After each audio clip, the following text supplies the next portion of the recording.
Hey guys, Arashi Rajwa this side from I am Rohtak, IPM Batch 3. And here we are today with a video on the topic reading comprehensions, which is, I know, a bit of a dreaded topic. And generally, most of us find it difficult in solving because it takes a lot of time and also a lot of effort. So, in this video, we'll come across many tips and tricks, to just understand how to go about it and how can we score better in such a topic in a shorter amount of time. So, let's just move ahead. So the first thing is like, what is reading comprehension all about? It's about reading fast and comprehending correctly, as it can be understood from the name only. So, what are the mainly problems that we face generally in the exam as when it comes to this topic? So, first of all, it's the vocabulary. Vocabulary is a vast topic. No one can be aware of all the words in English because English is such a large subject. So then you have to build upon it, and we'll come across how can we do that. Then another problem that we face is difficulty in understanding the meaning of the questions. At times they're twisted, at times they're a bit tricky. So generally we tend to face the problem there, that how, what is the question asking, what are you supposed to answer. So that's the kind of problem we face at that time. The last thing is time factor. That's obviously, like, all of us can relate to it because we have to solve the whole of paper in a certain amount of time.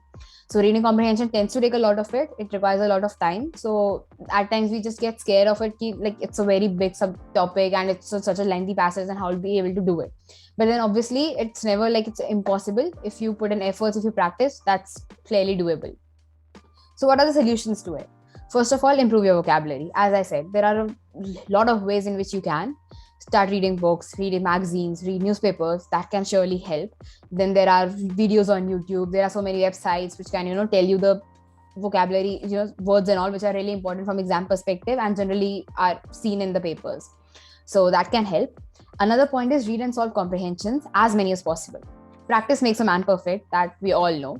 So let's just try to go about it in the same way. Practice as much as you can. Do as many comprehensions as you can of all type. Maybe they can be inferential, they can be factual, they can be if any time, that doesn't matter. But just try lengthy passages, short passages, every kind. You will surely be, build up that confidence as well as your vocabulary, in fact, too. That will surely help in that too. So those are some things. Next is never judge the passage by its length. What we tend to do is we see the passage and then we, just become so nervous, like it's such a lengthy passage, how are we going to go about it will take so much of time, it's surely going to be difficult because it's so lengthy. But then again, it's not such a case. You'll understand as we go forward. At times lengthy passages tend to be easier as compared to the shorter passages, because lengthy passages are usually factual. There are a lot of statistics and all. There's a lot of, like, direct information which you can apply to the questions. But in short ones, you have to apply your knowledge, you have to apply, those analytical skills and just understand, draw inferences and all. So coming to the next thing, pointers to keep in mind while reading the passage. First is a theme. So as we come to the theme is mainly about what the passage is about. So it can be of any topic. Mainly, theme is the topic of the passage, what it's talking about, how the questions related to it, and all of that stuff. Another one is the arguments. Maybe it is for a certain topic or it is against a certain thing. So you'll have to understand that and, go about it in the same way. Last is tone. Tone is not very easy to understand. You have to read all of it to understand what the author is trying to say or what the passage is going about. So tone can be of many types. It can be skeptical, it can be inferential, it can be, argumentative, it can be biased. So those are the kind of tones, and if you search about it, you'll come across many tones. So in the passage, obviously you can see the options that you have. There will be obviously four or maximum five. So you can just see the one that suits to your passage and understand it from the, like the voice of the author, or maybe the passage, like how is it going. So next is the kind of questions that you get from reading comprehensions. So first of all, they can be about main theme or idea. Like, what is the theme of the passage, as we talked about in the previous point. What is the theme? So what's the author talking about? What's the passage about? What all its aspects is it covering from that topic? So that's your theme. And this is generally, you can just understand it from the first 4 or 5 lines, or the last 4 or 5 lines of the passage. So it's kind of easier to understand the main theme or idea of the passage. Next is the tone. Like I said, tone can be of many various types, and you'll have to understand it from the reading of the passage only. Like, what the author, what's the mindset of the author when writing this passage, or in which direction is the passage going? What is the, emotion it's trying to bring out of us? So that's what the tone's about. Another one is specific information, which is pretty easy. And that's usually common. As I said, lengthy passages are easier because of in the lengthy passages, you have specific information, which you can directly draw from the passage. You can just see that it's given there and just directly apply it to the question. You'll see it in the option as well. So that's pretty easy. Another one is the implication or inference based, as I said, which can be seen mostly in the shorter passages. So in shorter passages, you won't have much of information which is only statistics based, number based, or directly which can be put into the questions. But it will be like there's something given in the passage and you'll have to draw certain inferences from it, draw certain conclusions from it, just think what it's trying to say and then answer the questions. Last is the word in context, which is mainly they'll just take out some word from the passage and they'll ask you to tell a synonym or antonym, and that's just two things which generally come. If it's either it's a synonym or an antonym. So yeah, let's move ahead. And so here are some more tips which can help you. So read the question before reading the passage. This surely helps. Like if you just with a blank mind you just go about reading the passage, it will take a lot of time. It's just a waste of time and nothing else, because then you'll have no clue what purpose are you reading the passage. If you read the questions, you'll have certain questions in mind that okay, I have to answer these questions, so that's what I'll search for in the passage. And at times what I personally prefer is not even reading the passage, just taking like the main words from the questions and then searching from them in the passage and then understanding how to go about it. Another one is avoid lip reading or underlining or using fingers. So at time what we tend to do is this, like avoid lip reading or underlining or using fingers. Opening and closing paragraphs require extra focus. But then this reduces the speed. This generally, like no one tells us, or this is a very unknown fact, but it does genuinely.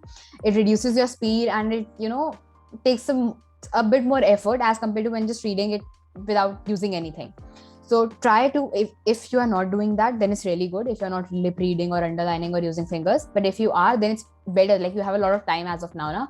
So you can just practice to avoid it and, improve your speed reading. So then opening and closing paragraphs require extra focus. Then again, as I said, the theme of the passage. Theme of the passage can be understood mainly, like these kind of questions are basic questions. These can be understood from the opening and closing paragraphs, mainly 4 to 5 lines from the beginning, 4 to 5 lines of the closing paragraph. You'll understand what the passage is talking about and even at times the tone of the passage. So that really helps. So mainly keep focus on that, and mid information is still like, inferential or analytical, so that you can do. Another thing is don't draw on outside knowledge. Answer choice should sync with the author's opinion only until and unless explicitly stated. So just go with a blank mind. Don't think that you know this or this is for sure, this is a fact or anything, except for the word and context type questions like synonyms or antonyms. Then you'll have to obviously apply your prior knowledge that you have. But on these kind of questions, it's not really necessary to have any outside information. Like even if it's a scientific fact-based passage, then just go with what the passage says. You don't have to bring out your own knowledge that you have, or maybe just some article you read somewhere and then you're applying that knowledge here. That won't work. That really won't work. That will just ruin it for you. So just prefer sticking to the passage, what it says. Even if it's wrong, then just still go ahead with it, because that's what the passage says. So that's what you want to do. Next thing is, anything not mentioned in the comprehension but given in the options should be considered false, and hence that option should be eliminated. So at times there are options in the options in the question that you see but you can't find in the question, so they are obviously false. You can't say that it's not mentioned in the paragraph but it can be true. No, that would never be the case. If it's not given in the passage, it's false. If it's given in the passage, then obviously applying based on the question, it can be true. But it's not given in the question, if it's not given in the passage, then for sure you can just go with blind faith on it and just put a cross on it. So makes notes or at least segment with subheads. It's mainly for the lengthy passages, because at times passages tend to get lengthy. We forget. That's a very common thing to, like, we forget what we read in the previous passage. As we move forward, we forget what we read previously. So it's better if you can make notes. You can try this. Like, it works for some, it works for none. So you can just see what works for you. You can try making notes. You can see how much time it's taking. If it's a lot, then just don't go ahead with it. But if it's okay with you, then generally make notes. That would really help in answering the questions ahead. And if not, then at least just give those passages certain subheadings so that you can understand like how you're going about it, what this passage is about, and then when you read the questions again, you'll see that, okay, this kind of question I'll get from this paragraph. So I just, limit my reading to this passage only and not just go ahead with it. So that can help. Another thing is, do not spend time on RCs that you cannot comprehend at first. So now, at times you see the questions and you see like these are a bit tricky, or I might not be able to answer it in the first go. So just leave it there. You can come back to RCs at any point of time after doing the rest of the paper, which you genuinely know, rather than, spending time on something that you don't know. That's, I think, like doable for any kind of question or any kind of subject. But then again, especially for RCs, don't do that, because at times people tend to like taking challenges in the middle of the exam, that okay, I don't know this, but I'll still try to do it, I can do it. But no, that's not the right time to do that. Generally, trust me on that. You can just do all of it that and then come back to that topic and just do it later, maybe when you get the time, rather than losing your marks somewhere where you could have gained them easily. So moving ahead, let's go ahead with passage 1. This is the passage. You can pause the video and just read it and read the next page as well, so that you can just understand what we're talking about in the questions that are ahead. So let's go. Again, here you can pause the video, just read the passage once, and let's just answer the questions that come ahead. So here are the questions mainly.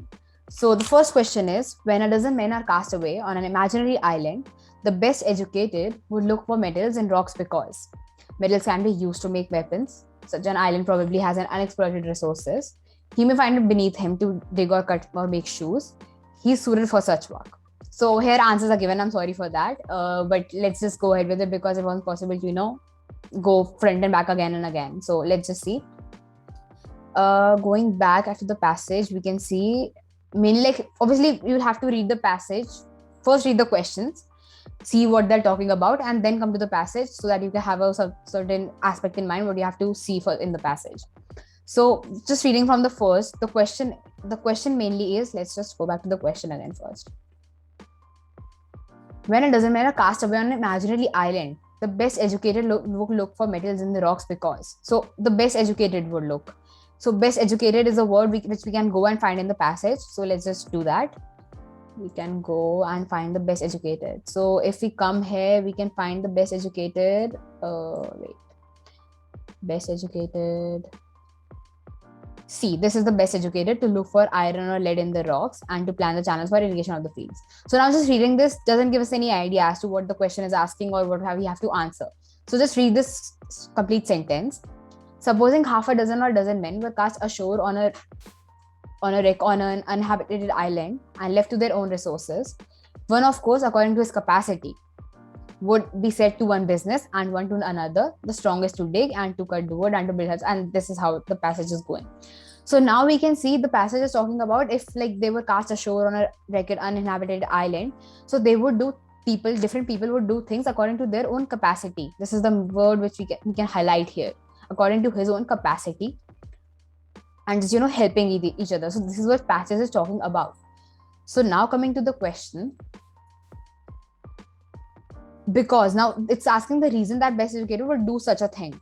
So now, as we said, like we read the word capacity there, we can see that it's stating the things which people can do based upon their knowledge and based upon their capacities. So out of all the options, which do you think would suit the best? It would obviously be D1, right? He's suited for such work because as per his capacity, he's suited for such work. That's why he'll do that work. So that's how we reach to the conclusion that D part would be the right option for it based on what we read from the passage only. So that's what's very simple. Just reading from the passage, we can draw certain inferences that it's talking about that, and we can apply to this question. So let's move ahead to the next question. The author states that any appearance of secrecy or separateness would instantly and justly be looked upon with suspicion from this statement. Now, from this statement, we may infer that, sorry for the error here, but yeah, this would be that from this statement, we may infer that. Now, as you see in this question, we don't even have to go back to the previous passage and all. We can just see that author states, it's clearly given what the author is stating. So the author states that any appearance of secrecy or separateness will instantly and justly be looked upon with suspicion. So why would that be? What is secret is not what is separate. Secrecy is not exactly the same as separateness. It is natural to be suspicious of secrecy, and it only takes an instant for a relationship to deteriorate. So first of all, D part doesn't anyhow make sense because we are not talking about relationship deteriorating or any kind of a relationship that people share or anything, So that's all obviously eliminated. Then we have A, B, and C. So what is secret is not what is separate. How does that make sense? Like, why would people be suspicious about that if what is secret is not what is separate and all of that stuff? So then again, it's not obviously not the right choice.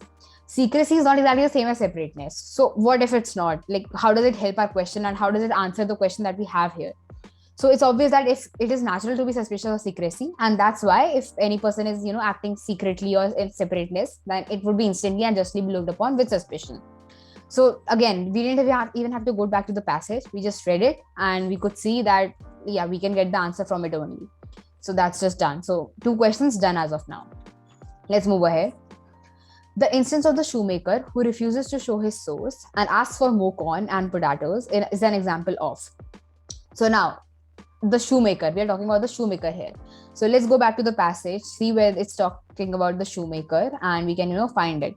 So in third line, and if the shoemaker refused to show them where the bark grew which he made the sandals of, they would naturally think, and in all probability rightly think, that he didn't want them to see how much there was of it, and that he meant to ask from them more corns and potatoes in exchange for his sandals than the trouble of making them deserve. So now going back to the question, we can understand that, if the shoemaker who refuses to show his source and asks for more corn and potatoes, it would be an example of a unfair practice, because then again, he's not revealing his source, he's not revealing like how much effort it took him, but then he's asking for more corn and more potatoes, even though he's not, being like completely transparent about that. So that's how it can't be a strong bargain, because then again, it's not fair. System of barter is about equal taking and giving. So again, it's not a system of barter.